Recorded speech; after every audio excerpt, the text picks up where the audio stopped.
Okay. This meeting of the ISD Board of Education is called to order. Welcome, everyone. I'm very impressed with the crowded room on this beautiful summer night. It has been a beautiful day, and we're glad to have you here. Thank you. The first item of business is the approval of the agenda. I'll entertain a motion. I will move approval of the agenda. Second. There's a first and a second on the motion, and so do we hear any discussion? All in favor say aye. Aye. Those opposed say nay. We have one nay. Is that correct? I want to make sure I'm understanding. Did we have a lag, Denise? Oh, yeah, we have one nay. Oh, you did say yes? Okay. We're going to have to go for a thumbs up, Denise, because we have a time delay. And so by the time I said nay, you raised your hand to say nay. So I apologize. Everyone, we're going to get this together, and it will be fun. So, motion carries. We do not have any requests of district citizens to speak tonight, so we're going to move straight on to the consent agenda. And so I'll entertain a motion for that. I'll make that motion. I'll second. Dr. Hurl was not able to be here this evening, so Deputy Superintendent Cindy Grant is here, and we are going to turn it over to her. All right, thank you very much. For the consent agenda, we do have bills totaling $13,348,916.93. That is down from last year. Last year we were sitting about $15,690,151.57. Some of the items for last year, we had about $500,000 more in health insurance claims through Blue Cross and Blue Shield. We had some additional furniture purchases as well as playground equipment and curriculum software for a multi-year agreement to support curriculum updates. So those are the reasons for that discrepancy there. That's all I have. Is there any discussion? All in favor say aye. Aye. Those opposed say nay. The motion carries. Next item is the superintendent's report. So we're going to also do that. All right, thank you again. Summer school, we had a great start this go around. Enrollment this year, actually last week was our first full week. Enrollment this year is 4,617 students, and last year we were 10 students difference, 4,607. So very consistent. Project Shine, June 21st, all volunteers are welcome. We will be at Bingham Middle School, Proctor, and Williams Southern Elementary School. Sign up for volunteers can be found live on the Foundation's website. We do have a few capital projects going on this summer. We have updates to the Bingham weight room expansion, new windows at Nowlin and Cordy, Nowlin Chiller, which we'll hear a little bit more about on their agenda, and Pioneer Ridge and Bingham gym floors are being redone. Bridger Pool having updates, cleaning and repairs there, but I believe that's being refilled on Thursday, right, Dr. Stout?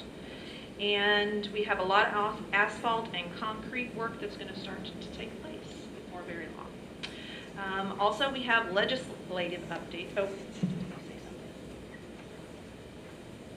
something? No? Okay. Legislative update.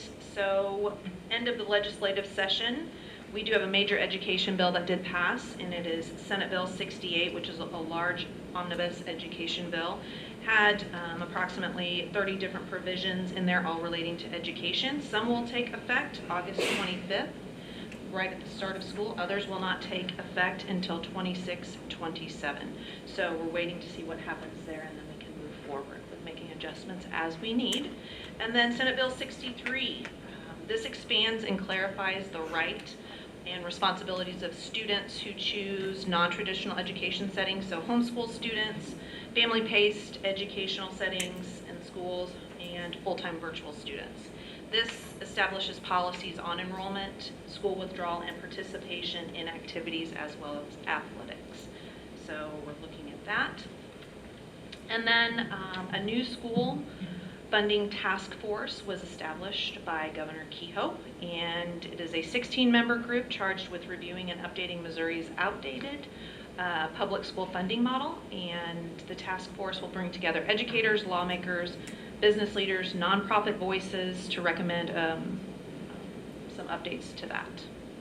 And then we also have a special session that has been called by Governor Kehoe to focus on disaster relief for storm victims over on the St. Louis side of the state, retention of the Kansas City Chiefs and Royals, as well as critical budget appropriations for University of Missouri Radioisotope Science Center, funds for a new mental health facility in Kansas City, and improvements to the Missouri State Fairgrounds. And we will continue to watch to see if there are any new tax bills that might be filed. So that's what we have there.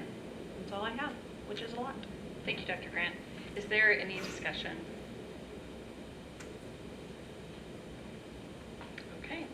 Under new business, the first item is the approval of the Independent School District Health Insurance Renewal.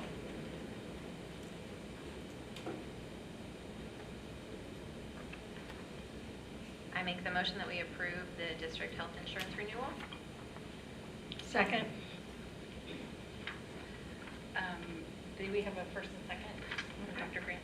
All right, I will turn this over to Dr. Stout as he worked through this, and I believe we have a guest with us today. Thank you, Dr. Grant. Good evening, board members. We do have a guest this evening. Dave Johnson is with us this evening. He's going to present the overall plan changes that we've come up with. I greatly appreciate Dave. We've worked together my entire 12-year career here at ISD. Dave has come in this spring and worked with our insurance committee. He's also worked with all three negotiating teams. And so at this time, Mr. Johnson, I'll turn it over to you. Thank you. Thank you, Dr. Hurl. Good evening, everyone. Again, I'm Dave Johnson with CBIZ Benefits and Insurance Services. We're the benefits consulting firm that's been working with the district for many years now. All of your programs essentially renew on October 1st. All of those plans, with the exception of the medical plan, are under extended rate guarantees, so no change in benefits, no change in rates effective this year. There will be some that will renew next year, and I think there are some in even longer rate guarantees. It's a very straightforward renewal this year. The plan will have an overall 2.4% increase. That will be spread across all of the plans, but your base plans that the district funds that an employee can have at zero cost for single coverage are not going to increase. And then the other 4 plans will have slight increases. The only benefit changes will be statutory. In the qualified high deductible health care plans, that deductible generally goes up every year to meet statutory demands, and that will go up a little bit from $3,200 to $3,300 on single coverage. The district has worked every year to maintain a very good plan to try to keep a $0 cost for single coverage for a couple of base plans, which you've been able to do for many years. Also keep the benefits very aggressive. Also trying to constantly increase usage of the district clinic, which is fabulous benefit for traditional plans. An employee can use, that an employee and their family or people covered by the plan can use the clinic for $0 cost. Anyone covered by the qualified plans, because you have to charge, I love this, fair market value.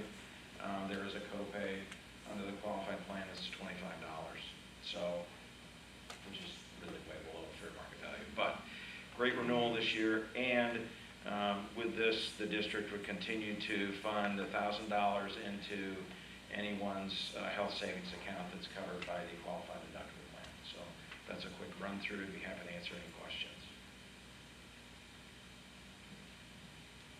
Is there any discussion? I'd just like to say that I was on the committee. I really appreciate all that you guys do to look out for the employees in our district, because it makes a big difference. And you've done a great job. Really, this health insurance renewal is great. It's fantastic, really, for what it could have been and what it is with other places in the United States. Thank you. Well, we certainly appreciate being able to work with the district. So you've been a long time client, and we really, really appreciate that. Denise would also like me to share that she also agrees with everything that Blake said, and she's giving you a thumbs up. Thank you. Is there any other discussion? Thank you for your time tonight. If hearing no discussion, we all in favor say aye. Aye. And those opposed say nay. The motion carries. Next item is the approval of the district's July 1, 2025 insurance renewal. So that was health insurance. So now we're at insurance renewals. I move that we approve the July 1st, 2025 insurance renewals. Second. Dr. Grant? All right, again, I am going to turn this over to Dr. Stout. Okay, thank you, Dr. Grant. Again, this evening, it's my pleasure to introduce Nate Byerly. Nate and I have worked together. He's been part of a team that I've worked with closely the last 12 years as well. I think Nate joined on that team probably 7 or 8 years ago. He's my main go-to now, and so Nate, without further ado, I'm going to turn it over to you. Thank you. Dr. Stout, happy to be here tonight. My team works on the property and liability lines of coverage for the district, and this year we had a fantastic renewal result. Overall, we are presenting a 10% decrease in cost compared to last year. This is an awesome result, and it's been a really challenging market for the last several years for school districts on this side, mainly driven by property. We can kind of get more into what's driving that decrease, but first and foremost, I do want to thank Dr. Stout and his team for their help in helping us achieve a great outcome. There's a lot of information that has to be aggregated, and his team always does a great job. That decrease is mainly being driven because of the change in the property carrier that's offering a better deductible structure for the district, as well as some really compelling premium savings. This is easily the most challenging part of this side of the insurance is the property, mainly because of the wind and hail exposure in this area. A lot of carriers have gotten hit with a lot of claims, which means there's not as many carriers available to offer comprehensive coverage. So we feel really strongly about the option we're presenting for the board tonight, that it's improving the deductibles with savings, which is win-win. The rest of the program, I would say, had very normal renewals for this cycle. The market conditions on the liability side, I think the renewal we're presenting is in line with what we're seeing for this renewal cycle for schools, and we're recommending staying with our incumbent markets for the rest of the program. So with that, I'll kind of pause and see what questions you have. So open it up for discussion. Does anybody have any questions? Well, I'll just say again, this looks very, very good. I was thrilled with the the decrease in the workers' compensation. I don't know what you attribute the fact that we had a lot of less claims, but maybe the mission that we have in Fenton School District is to go to that clinic, and that probably has something to say about that in the less claims area. But thank you very much for what you did. Yeah, no problem. The district continues to do a great job managing that risk on the work comp side as well as the rest of the program.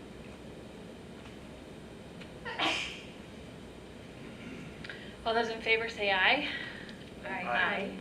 All those opposed say nay. The motion carries. Thank you. Thank you.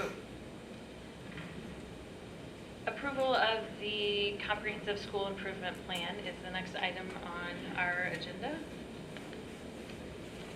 I move that we approve the comprehensive school improvement plan. Second. Dr. Grant? All right, during the 5 o'clock work session, updates were presented to the Board of Education for review.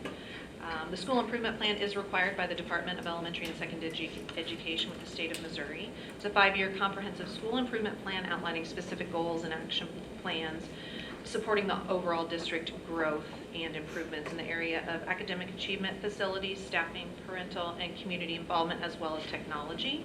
This will guide the work that we do for the next 5 years and will be the basis for upcoming MSIP 6 submissions and accountability purposes. So thank you for your consideration as we seek your approval for this updated comprehensive school improvement plan. I know that we had a work session on that, but if there's any other discussion, we'd be happy to hear it.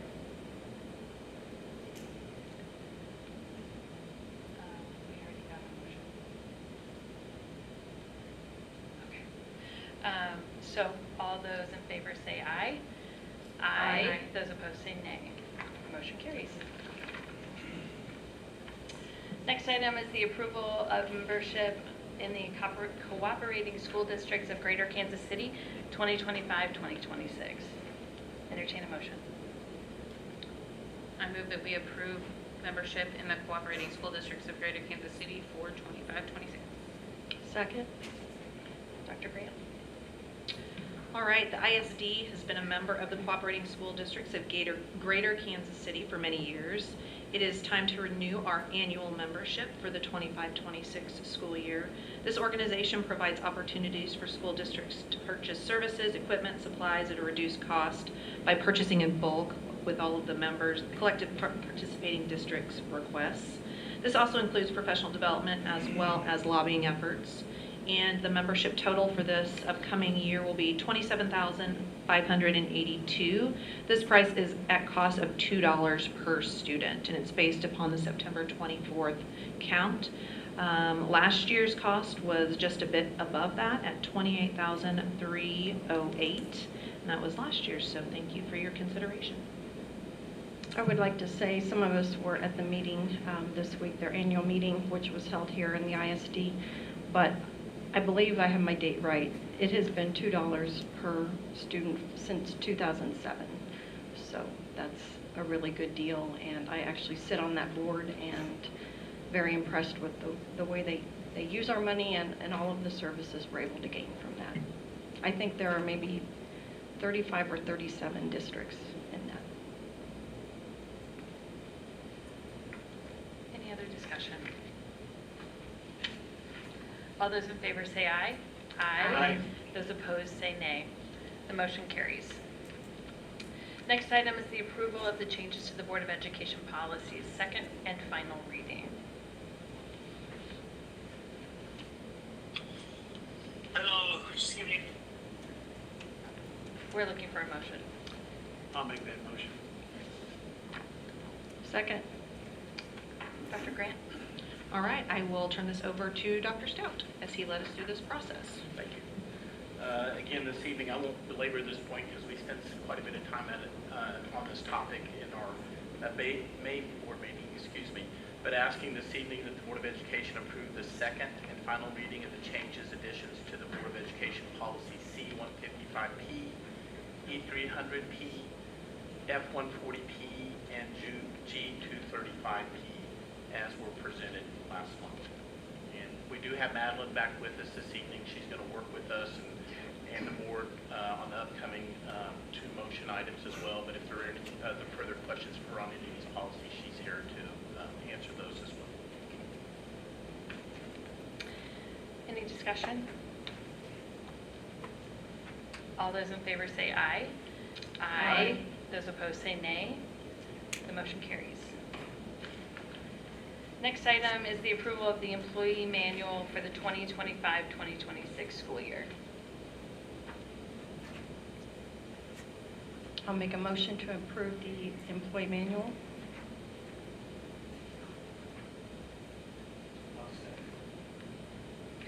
Dr. Grant?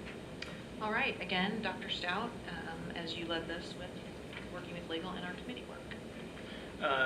As I just mentioned, Madeline Garrett with EGS is here this evening to review the proposed changes to the employee manual for the upcoming school year. I would like to thank our HR administrative team, along with several staff members that work closely together, along with EGS, and in particular Madeline and Dwayne and myself, in reviewing the manual. So this evening, without further ado, I'll turn it over to Madeline. Good evening. Happy to be here. As Lance mentioned, we worked together on going through the employee manual and the changes. It was Dr. Stout, Kevin Lathram, Dr. Robinson, and Brett Plater. This is our third school year working on this, so we're really getting in the groove on these annual changes. Dr. Stout might be able to talk in more detail about this. It's my understanding. Building administrators were also involved with the review and received feedback from teachers and staff as well. In your board packet, you have the red line version of the employee manual with those changes. A lot of those are annual changes and, of course, district changes. Some of those changes include personnel. Of course, we have a new district calendar, asbestos notice, payroll cutoff dates, benefits information, those types of changes. So if you have any questions, I'm happy to answer them.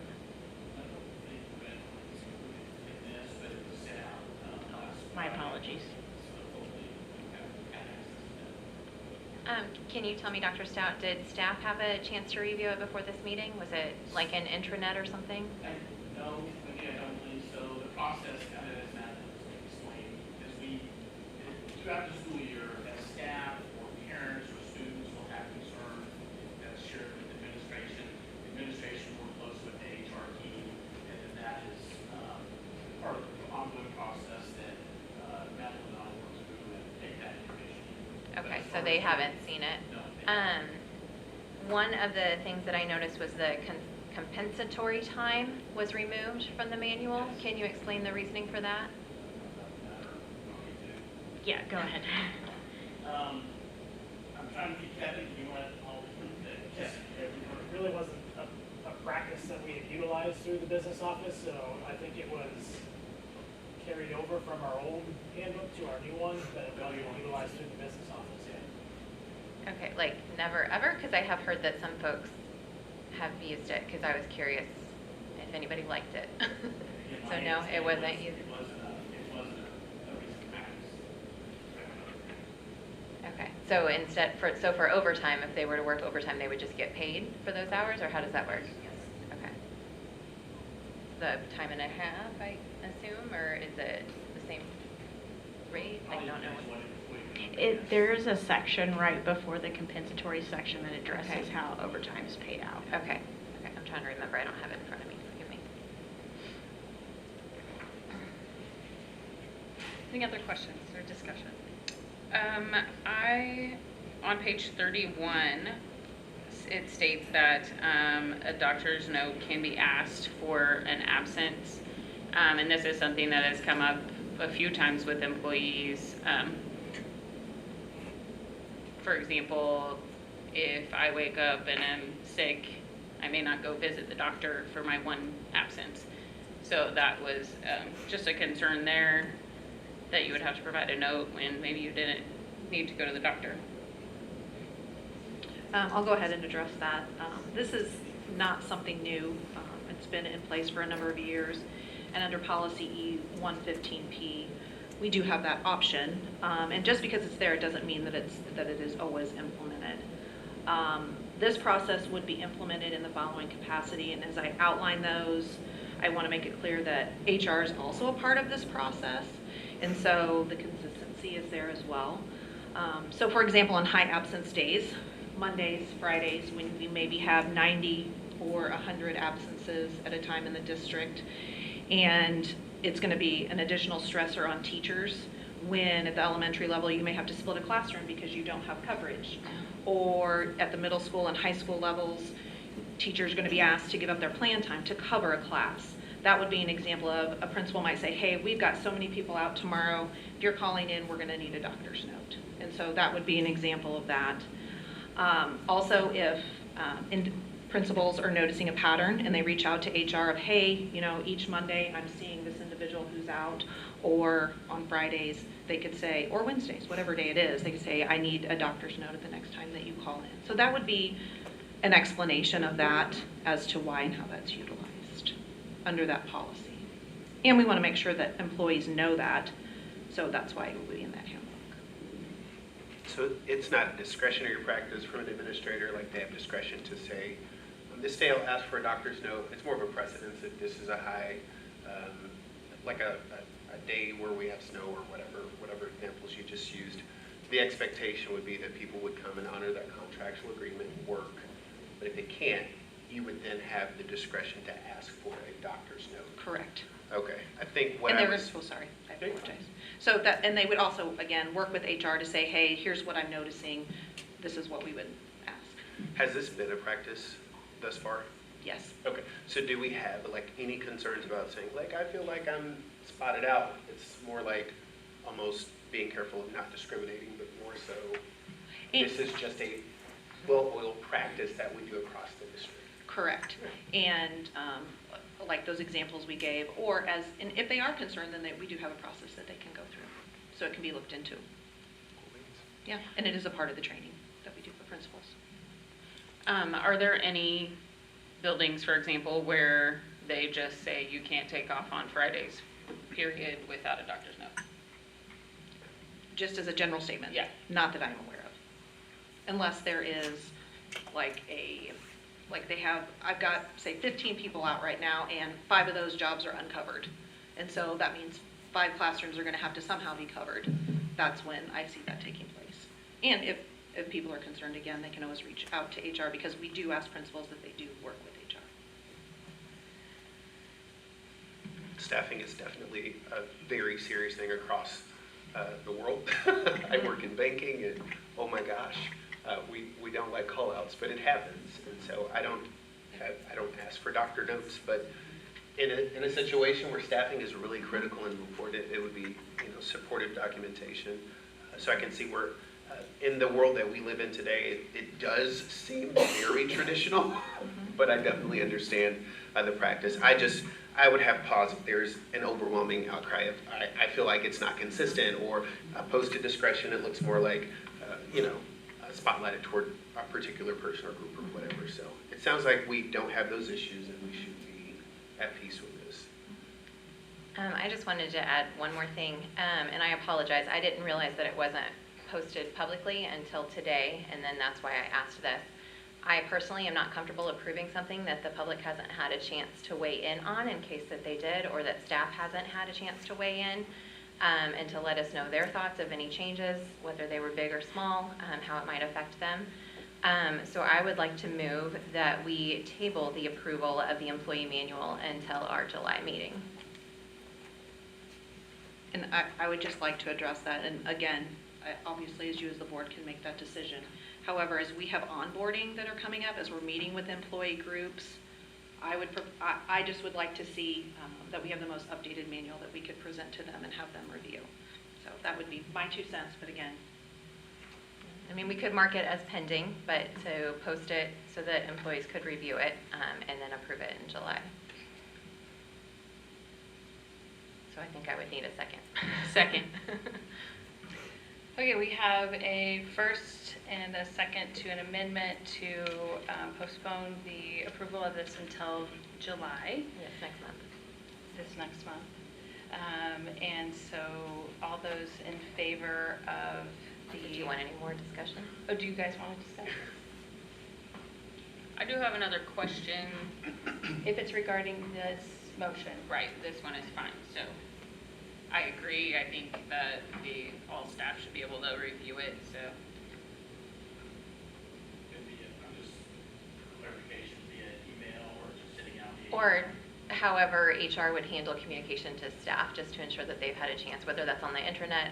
I'm not sure if something like, I don't think this is posted publicly anywhere as is. Is that correct? Like it's just on the ISD, like, I don't know what you call it, the intranet, whatever it is, portal. Thank you.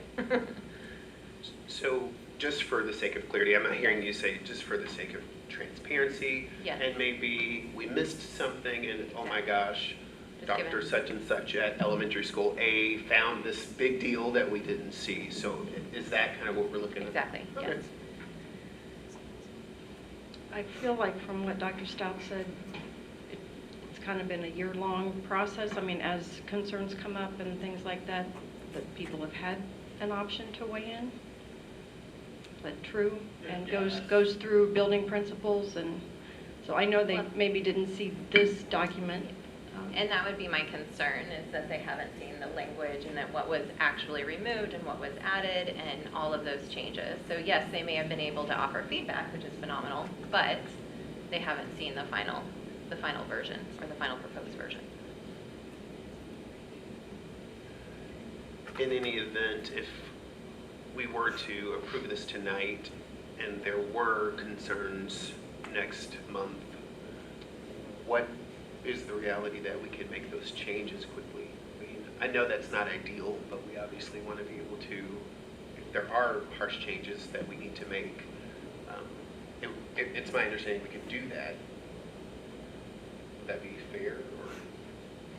Do you want to speak to how that process works, Dr. Stout? I mean, what I would envision is that the board would approve this, and then let's just say we put it out to our staff to look at, and so some considerations would come in for staff, that we'd have to work as a team, and with Madeline, and certainly bring back her or those changes again. I don't know how many proposals are going to come our way. That could be 1 or 2, it could be 0, it could be 50. I just don't know, but certainly then that would be consideration for the board at that time. So Wendy, with that being said, what would be the difference in pausing this and then we get concerns before July's meeting? Are you saying maybe then we would have at least some time to go back and forth with legal and get verbiage worked out and pressed out? Yes, but I think if we approve it tonight, then there's not going to be an opportunity to add stuff back in that may have come out. Like, it would take another approval or another edition of it. Like, I don't think the board would be part of that unless there were actually changes, correct? So Dr. Grant, we're talking 30 days. I heard your concern, and so I just wanted to ask you for clarity before we make this decision. Do you see it being like that great of importance to have it sealed deal before the next board meeting, or is it reasonably considerable to just give us some more time to get this public and then get any, whatever feedback? We may not get any feedback. I don't know if we'll get any, but just to demonstrate to this community and our district that we do care about their input in many efforts that we exhaust to get that feedback. Some people just miss deadlines, miss opportunities. Maybe this is just another chance to say, in case you missed it, here's another chance kind of thing. I really want to know what you feel about a month time frame. Is that, We're going to be able to make whatever work. And if I could just chime in, from our perspective, sorry.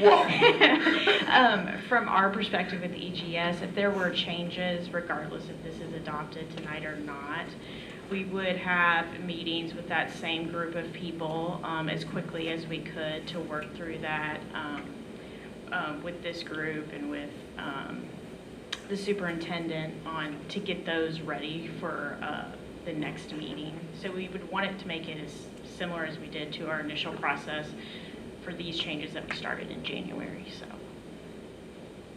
Okay. I guess having read the employee manual and the red line, I don't see that there's any changes that were super concerning or like drastic changes. And I feel like everyone has had the opportunity to see the handbook currently.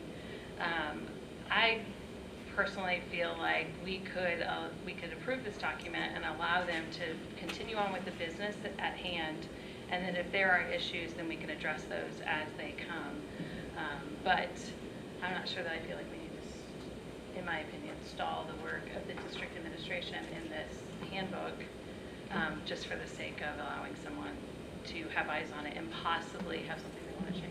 And I understand that. And I wish I had realized that it hadn't been posted earlier than today. So that was on me. And I had asked it to be sent to me, with our board packet. And so it was sent to all of us. So we could review it. My concern, though, is that things like the compensatory time, no one here knows that that was removed.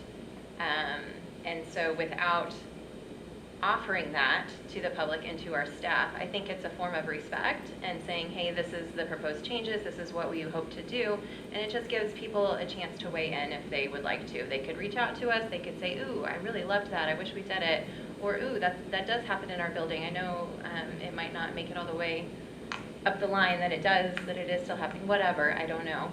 But it just gives our staff an opportunity to weigh in and give their feedback before we've made a final decision for a full year. Because it's really hard to add stuff back in once you take it out. So one of the things I think, and this is my fault, I forgot to mention this, is that we do, as a request from the associations, very beginning of July, we do roll out our Safe Schools trainings for acknowledgements because they want to work on those. And so that would be impacted because this is a part of that, some of these changes here. So that, What's the date on rollout for that? July 1. There is one other solution. I hate to throw it out there. Can throw it out there, man. Because I'm gonna be gone, he's gonna be gone. Very true. But I think you guys have a special work session late in June on budget, and the board will convene. So we And could. that's a fine compromise. Throwing it out Yeah. there, we could put Table out it until and then June have 20th. that, it's an early morning, I'm just. But it would give the It's staff an an opportunity. I like that. That's Yeah, fine. I would think that's a great- amend my motion to table this to the June, is it the 24th budget meeting? 27th. 27th? Okay. I'll say again, I won't be here, and I don't think Dr. Grant, but I think Dr. With Pearl will be. So, if that's what the board wants to do, we can bring it back. And I'll say this to the board, if that's something you want me to do moving forward, just please let me know that, and we'll get it out. And I apologize that I didn't realize, so thank you. Any other discussion? okay, so we need to, do we need, all in favor, kind of, Well- say aye? Well, I think I amended the motion, so I probably need a second, a second for the amendment to move it to the June 27th. The amendment to the meeting. amendment. The amendment to the amendment. Okay. You seconded the second? Okay, seconded the second. Okay. Yeah. I'm gonna have to say no. Yes. She says thumbs down, no. No. No, Yes. Yes.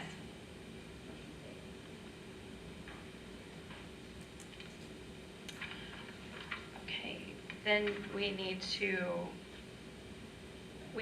a motion, oh, we already got a motion to discuss it. Do we want to discuss the handbook as it currently is for the 2025-2026 school year?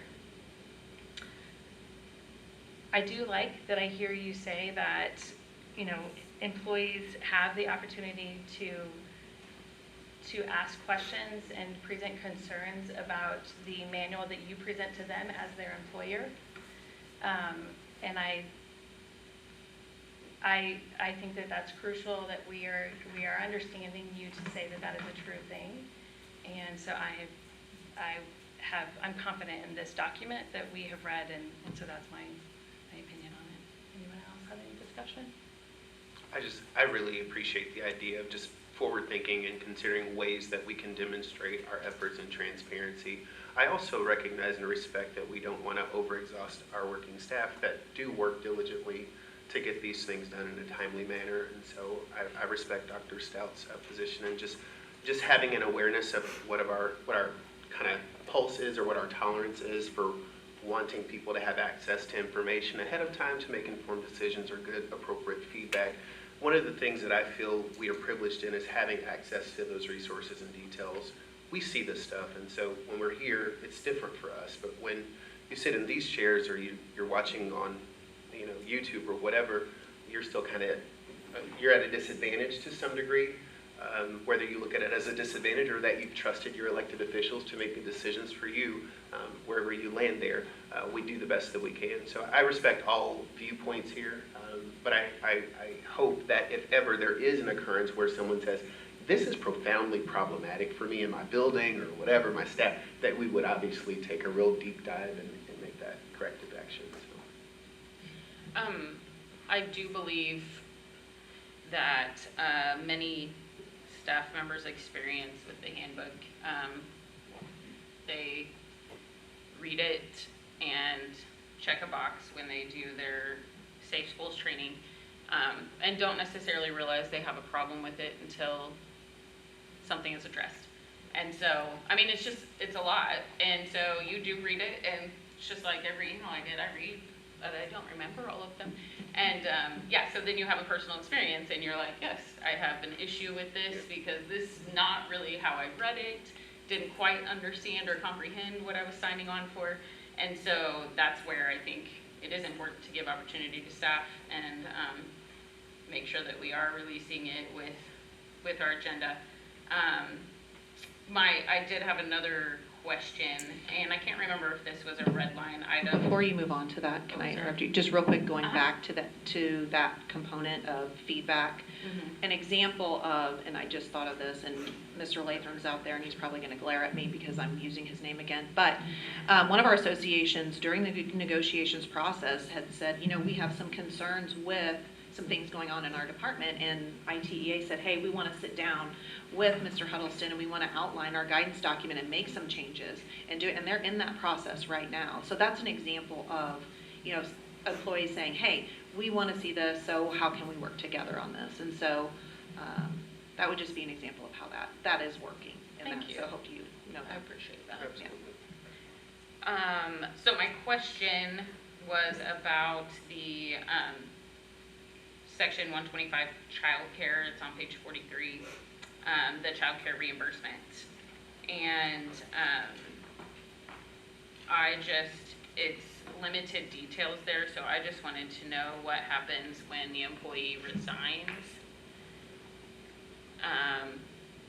What their end date is with that, or if an employee resigns but then they still want to use the child care, obviously they don't get a reimbursement anymore, but I just didn't know what the rules and regulations were on that. So I will address that. So when an individual signs up to participate in that benefit, they sign an agreement. And in the agreement, it states an employee's eligibility to participate in the benefit program ceases when his or her employment ends. For teachers, eligibility to participate in the benefit program ceases at the conclusion of their contracted teaching duties. So that's when that would end.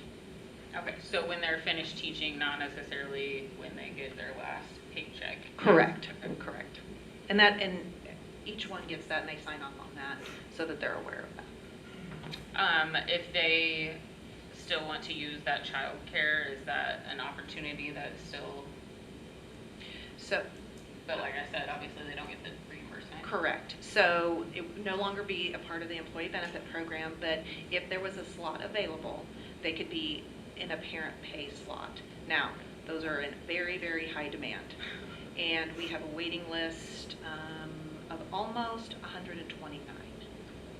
And so, especially for birth to 2. Now, 3 through 5 is a little bit different, and we have more flexibility there with slots because we have more slots.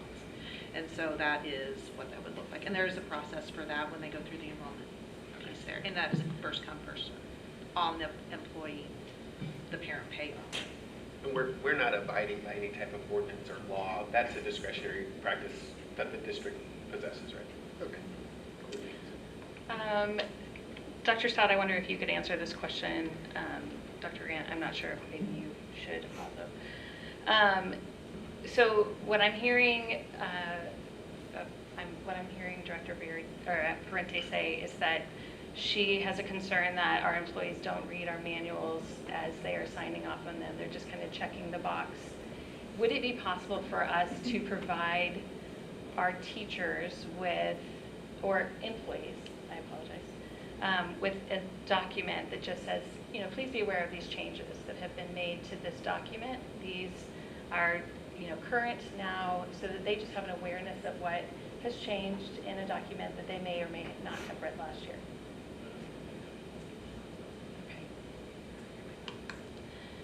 I think that sounds like a great opportunity for us to provide transparency. Any other discussion? Okay, all those in favor say aye. Aye. Those opposed say nay. The motion carries.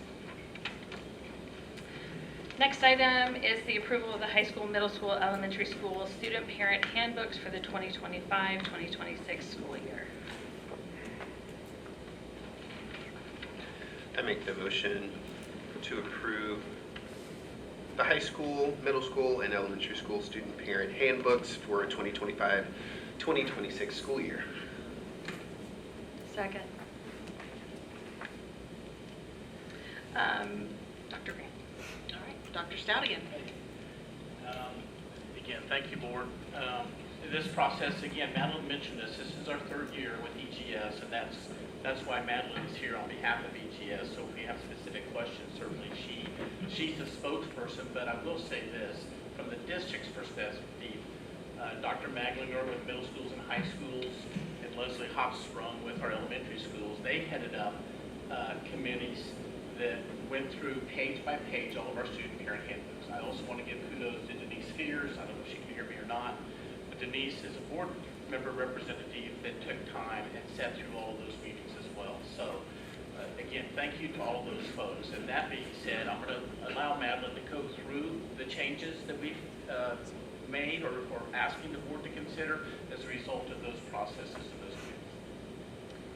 Yes. So similar to the employee manual, like Dr. Stout said, we met in groups to work through the changes. Again, a lot of them are annual changes that we have every year, personnel, certain notices, calendars, locations, like Monday school location change, those types of things. There are also other district changes that were brought that we included. And as you know, we have 3 handbooks, the high school, middle school, and the elementary. Would you be able to put the microphone closer to your Okay. mouth? Sorry. And yes, we have 3 handbooks, high school, middle school, elementary, so we worked on those types of changes for all 3. And that is what's being presented to you all tonight. Any discussion? I would like to amend this motion and table this discussion for the June 27th meeting. Second. Okay, we have an amendment to the motion to table this. Well, I guess I would vote to, or move to table this discussion. And it's the same, it wasn't posted on the website. And again, I apologize that I didn't realize that it wasn't public information. But none of our families, none of our community have been able to see the changes that we are hoping to approve tonight. And I think it's important that we offer an opportunity for feedback. I have no idea. We need I think we need a motion and then a second for us to have discussion. Was there a second? Yes. I second. Okay, so we have a second. And so you were discussing, and you may continue to discuss. I will say that this is a little time sensitive to have this approved because this is linked. Registration will start the first week of July. And this is linked for parents to review at that point in time and acknowledge. And so that is a part of our process that it needs to be moved forward with that. And that's just our perspective so that parents can have that to review and to go through all of that. And I think there's also some legal parameters, and Madeline, you might guide me here, without having that acknowledgement pre-start date, there's some accountability issues, I think, and I don't want to make this up, but if I didn't mark that I'm accountable to this book and such happens day one, I'm really not, is that unrealistic to believe, or is that actual If rationale? we wanted to have a discussion about legal parameters and provide legal advice, that'd be something we'd want to address in executive. I will say, if my recollection is serving me correctly, I think last year the handbook was changed after enrollment had started. And so some folks approved one version and other folks approved a second version. Am I remembering that correctly? So we had updates later on, I believe. Yeah. So there is precedence. We have done that before. Got it. Okay. Is there, I don't know exactly when this updating process starts through the year. So I can kind of describe the process. So after a handbook's adopted throughout the school year, my main point of contact is Dr. Stout. If issues come up or thoughts on processes or requirements or anything like that, of course he touches base with legal, but I also make notes about things we want to think about for the next year. So then when Dr. Stout and I started in, I think it was January, February, not only do we mark the items that we see changed yearly, but I also include notes on what we talked about or thoughts we had on what we wanted to address for the next school year. I'll reference emails like, hey, remember back in December we talked about this potential change you wanted to think about with cabinet or whoever, and then we revisit that as part of the process that takes place basically mid-school year. So. Yeah. And then the committees typically start meeting in February 1st of March, and then that runs its course for 4 to 6 weeks. So we're getting ready, kind of working back from the June board meeting deadline previous to that, if that makes sense. I was just wondering if there might be a way that we could put it out there on our website, both the employee manual and these handbooks in March or something. Make an announcement that, you know, this is here. If you have any concerns, please direct to 100%. so-and-so. Just make it part of the process that it's made public before we vote on it. And I have no problem with that. Sometimes it's just really recognizing that maybe we could do that, and that kind of eases some frustration or angst for sure. So I'm all for the solutions. The one thing I would say, and I know that I feel like I'm beating a dead horse, but I know that we have our admin sit in on sessions to talk about handbook. And there are times when we have a group that say, we want blankets to be allowed in classrooms, that why can't we have blankets? But then you would talk to those administrators in those buildings and they say blankets are a real issue. They are causing a lot of trouble. It's better for us to say no blankets and provide an alternative suggestion for how our students can stay warm or whatever comfort item. I'm not sure what it is. But do that as opposed to allowing a blanket in the classroom. I really would like to place value on the committee that has done the work. I know that I've heard Director Fears talk about the work, the hard work that goes into creating these handbooks. I'm not trying to speak on your behalf. And I know if you would like to speak, you can, but I know it's difficult for you too. That she's recognizing that work has been happening throughout. And so I guess I just feel confident in the product that has been given to us as a board to be able to say that they need the processes to be able to do their job, and we need to allow them to do their job. And if we say, well, we want to be able to say no to the way you're going to you do that process, then can they do their jobs?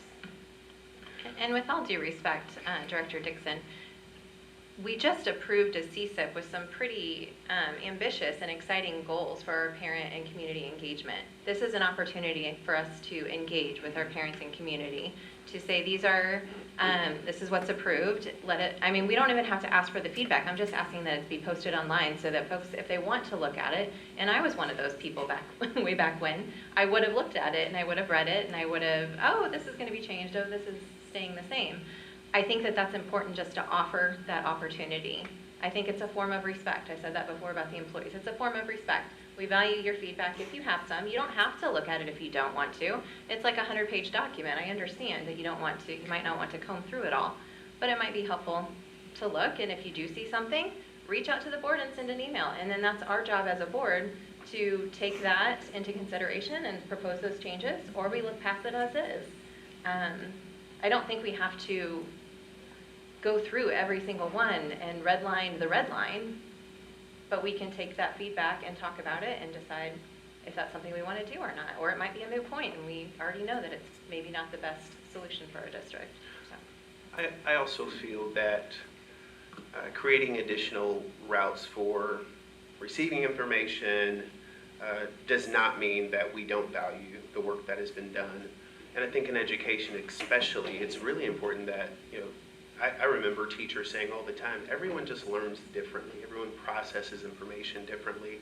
And so while being in these positions in education especially, it's important for us to stay open to different routes of learning while also considering the workload. It is a real thing. And so we do value both, and it's okay to value both. And so there are efforts in the middle that we can exhaust to show both spaces how they are valued. And so we don't want to in any way discourage people from seeking out opportunities or raising their hands to ask questions or making suggestions. And I just want to be careful not to imply that when you do have a different suggestion, that means you devalue the work that has been done.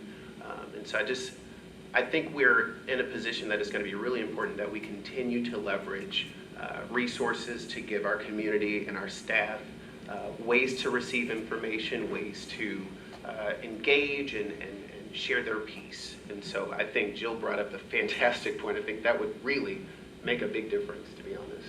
So. And I also feel like, not to repeat myself, but you also have a different perspective when you have an experience with one of those items in the handbook. And so, you know, any parents or families that have had an experience may be able to say, this is where I thought it was confusing and didn't quite understand. And you can respond with, this is why this exists. I'm really sorry we're unable to change that, but for the safety of everyone in our buildings, we have to have it this way. Or we can say, hey, we hadn't thought of it from that perspective, and we should change this and adapt to what our community needs. Dr. Stout, are we able to provide our parents with an updated list of things that have changed in our handbooks? We can come up with that, I'm sure. Any other discussion? So we are now voting on the amendment for the change of the approval to a different deadline. We have a first and second. All those in favor say aye. No? We're going to do a roll call on this one again. Carrie Dixon, No. Anthony J. Mundy, No. Denise Sears, She is saying no. Joe Esri, No. Blake Roberson, No. Randy Parente, Yes. Wendy Baird. Yes. Okay, so now we need to move on to item number 7, the approval of the high schools, middle school, elementary schools parent handbook for the 2025-2026 school year. Ms. Miller, did we receive a first and second on this? Okay. Any other discussion? I just had a couple of updates on it. There were a couple, and there were some really good changes that I'm excited about, things that I had suggested regarding the dress code. Not all of them were taken, and that's okay, but I had some suggestions that were, and so I appreciate that. But one of the things that we did do a good job was removing the gendered language, but there are still a couple of instances, like principal or his or her designee was one example. So I think we can still move to approve it tonight, but if we could just be sure that those are fixed, right? Because if it's not substantial changes, we can still do that. And then also we have our beautiful new website, and so some of the links included in the handbooks are not correct. They were broken when I clicked on them, so if we could just make sure that all of those are correct, and they might be once the website is fully functional, because I know it's still a work in progress a little bit. And then also in the elementary handbook, high school, it said the label for the infractions said high school, so I think that's just a typo. Bus conduct, page 46. And then for the middle and high school ones, there is a change to the excused absences policy on page 16 and 17, and that might have also been included in the elementary one, needing a doctor's notes for illnesses. Can we explain a little bit about why that change was made? Yeah, I'll turn that over to Dr. Mack. Okay. The doctor's note for illnesses? Yeah, if they want it to be medically excused, we need a doctor's note in order, we have to have that on file. Okay. Are there concerns about equity? I know that even though we have access to healthcare and health insurance in my family, I still don't take my child to the doctor every time he sneezes.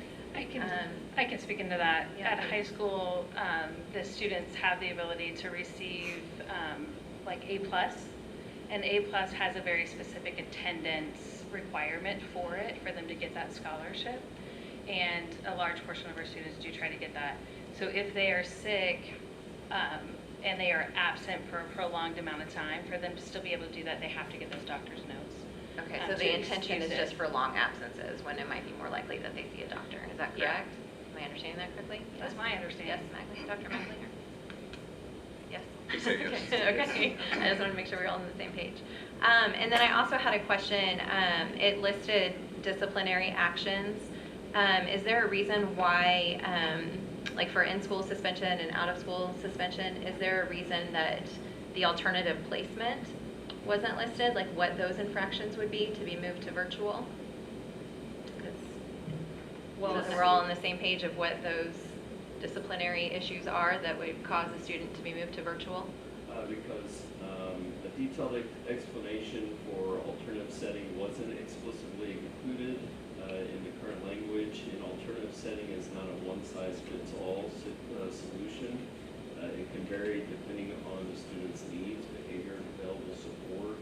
Some examples of possible alternative placement include homebound instruction, assignment to IA, DLC, virtual learning, 504, or IEP team determinations for educational settings. So it really just varies from student to student need. Okay.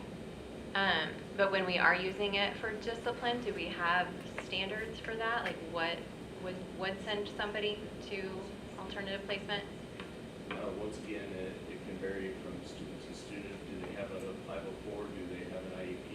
The team weighs in when the determinations are being made, and so it's not always, it doesn't always have to be virtual.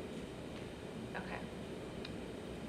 Is that something that we can look at with future? I understand that it won't always be virtual and that it can vary, but it seems that it would be nice to have at least a baseline for what would be, what would need to be moved to virtual versus in-school suspension or out-of-school suspension if we're using it as a disciplinary. Yes, this is something that I had written about as well, and it seems that there is an appeal process that may not be offered in that virtual setting, and so I want to make sure that we're avoiding any kind of discriminatory practice with our suspension procedures. Is there any reason why there is not an appeal process for the virtual option? We don't have an appeal process for suspensions. We have it for long-term and expulsions.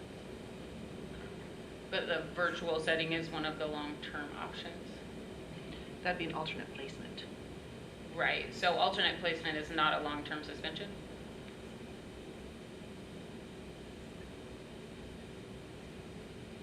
It isn't, or is? It's not a long-term suspension. It's an alternative instructional placement.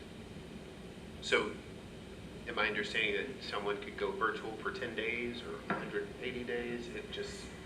Depends on the hearing officer and his discretion. Okay. Is there anything you'd like to add to that, Dr. Maglinger?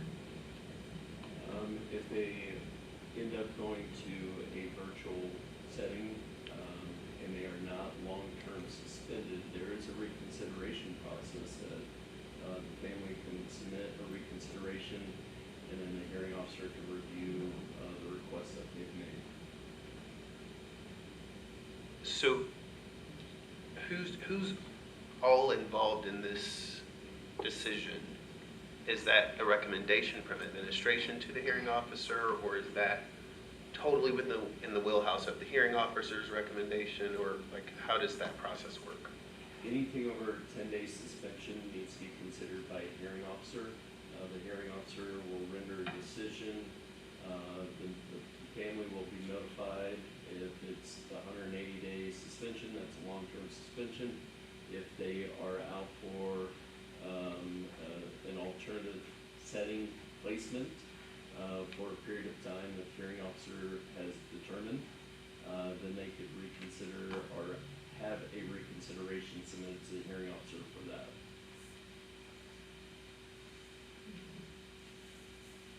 Any other discussion? Hearing none, all in favor say aye.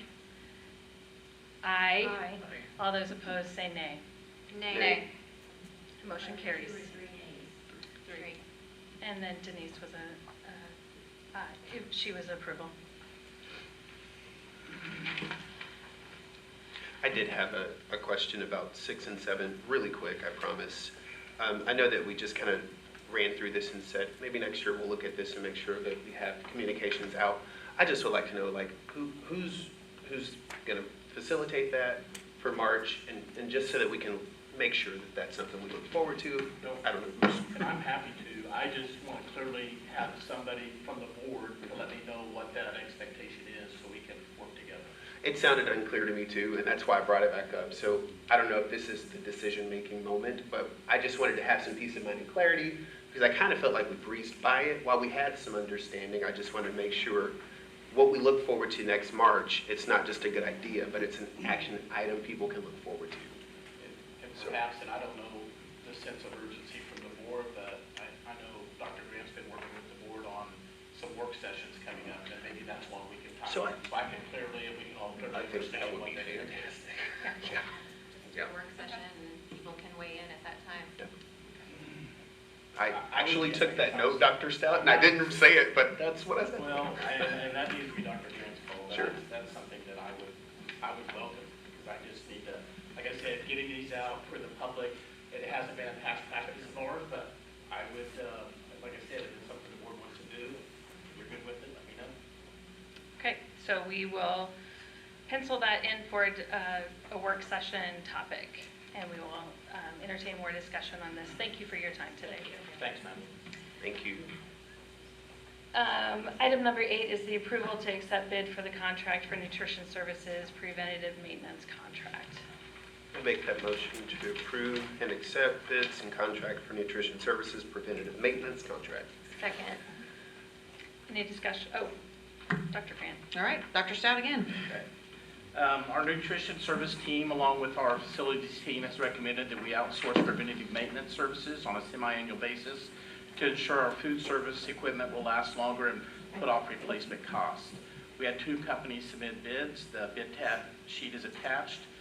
We would recommend that the Board of Education accept the bid of $36,000 annually from Commercial Services, Inc., CSI, for the nutrition services preventative maintenance contract for a 3-year initial time frame, with renewable options for 4th and 5th year. I'll add on to that Brad Kramer, our Director for Nutrition Services, has worked closely with Greg McGee in kind of vetting this process and making this recommendation. I'll also add that we had, most recently, as of the 21-22 school year, we had a dedicated employee in facilities that focus directly with nutrition services. And when they left, I think we held that position open for a year and a half. They just didn't have the credentials. And at that point in time, my understanding is we were paying a salary of $43,600. That's not including benefits. So those 2 gentlemen certainly think this is a good option for us to improve our preventive maintenance within our nutrition service, to make sure our equipment runs better and lasts longer. And I would certainly support that as well. I'm happy to answer any questions. Can you give some feedback on why there is such a discrepancy between the 2 bids? It's almost $50,000. You know, I can't. I don't know if Brad can, Wendy, and I can ask him, but I don't know. I saw the same thing. I thought, wow, this is a pretty good deal on this one. Yeah. I saw that the services entailed were the same. I don't know why Smart Care bid so much higher, but they did. So Maybe they didn't want it. I've contacted other districts that use CSI, and they've been very happy with their performance. Okay, great, thank you. Okay, any other discussion? All those in favor say aye. Aye. Aye. Those opposed to say nay. Motion carries. Next item is the approval to accept the proposal for chiller replacement at Clifford H. Nallen Middle School. Did we miss 9? Okay. Gotta have the best. Tell me what number it is. Number 9. Number 9. Okay, we're going to go back to number 9, the approval to accept pricing for the propane of the 2025-2026 and 2026-2027 school years. I move that we accept pricing for propane for the 25-26 and 26-27 years. Second. Dr. Graham. And Dr. Stout. Thank you. Yeah, It's my night. So the Transportation Department recently let bids for propane fuel. They reached out directly to 4 vendors, and we received responses from 2, Ferrell Gas and AmeriGas. Again, the bid tab is attached for your review. We would recommend accepting the proposal from Ferrell Gas for pricing of propane fuel for the 25-26 and 26-27 school years. Year 1 pricing will be 91 cents per propane fuel gallon equivalent. Year 2 will be 93 cents. We're extremely pleased with that pricing. The last 2 years, comparatively, for your information, we paid $1.10 and $1.17 for propane fuel. Other tidbits that I'm usually asked by board members, what's the average mileage per gallon? Diesel is 6.1, propane is 3.77, and also, lastly, the information I have for you is diesel price on May 19th was $2.58 a gallon. So we are proud to come to you this evening with this pricing and would ask your consideration. How many miles per gallon? Sorry. On the so Propane? diesel 6.1, propane's a little less at 3.77, but much cheaper. I see. And burns much better and is Cleaner. much quieter and all these other pluses. Any other discussion?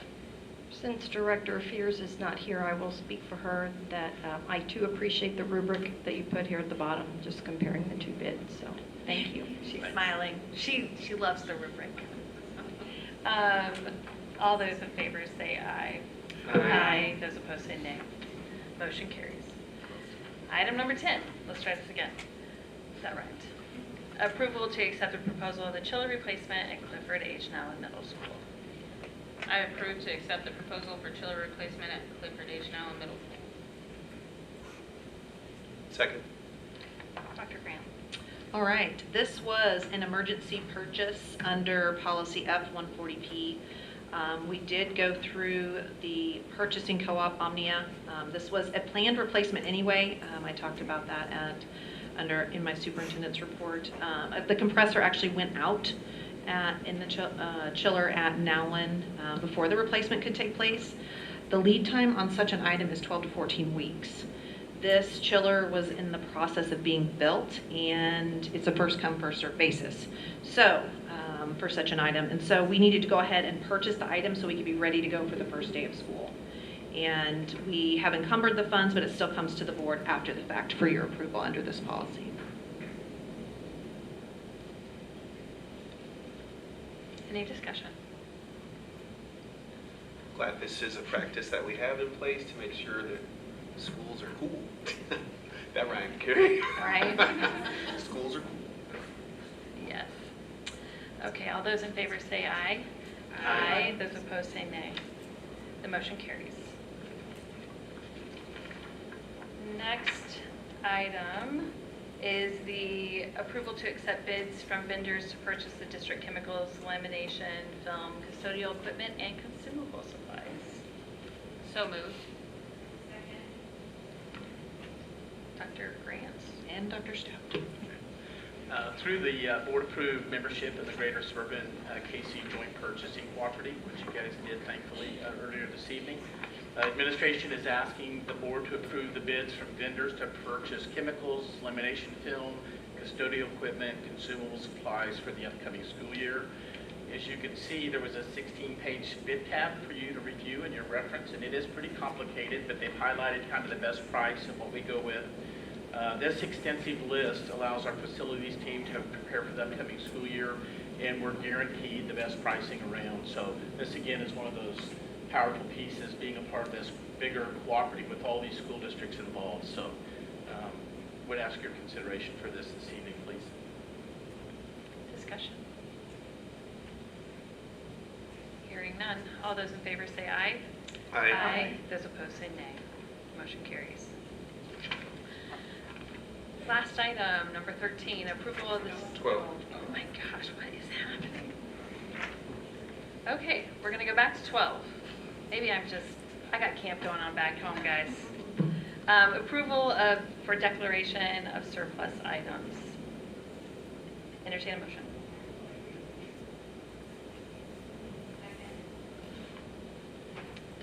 All right. Again, we declare surplus items quarterly, And attached is a list of items. They will be listed on GovDeals, recycled, sold as scrap, or discarded. So we seek your approval for that. Any discussion? All those in favor say aye. Those opposed say nay. Motion carries. Okay. I'm on number 13, is that correct? Yes. Approval to schedule the 2025-2026 school district budget hearing. I'll make the motion to schedule that. Second. Dr. Grant. All right. The district is required to prepare an annual budget detailing the district's projected revenues and expenditures prior to July 1 of each year. The administration recommends presenting the 25-26 budget at a public hearing at a special Board of Education meeting on Thursday, June 27th at 7:30 a.m. Is it Thursday or Friday? It is a Friday. Right. Okay. Friday, June 27th. That is the language that's on this, so we're fine. Will that budget be made public before this meeting? Can we post it with the board packet? That is, I think it's a lengthy, yeah. I know it's huge, but if it's a PDF, right, like, is it, right?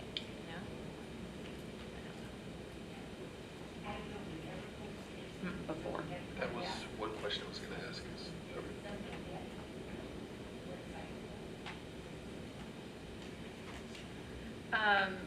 I believe we are getting a nod that we think it can hold it. So posting it as a PDF on that has been requested prior to that meeting, so. Did we get a motion? Do we We got a second. Any other discussion? All those in favor say aye. Aye. Those opposed say nay. The motion carries.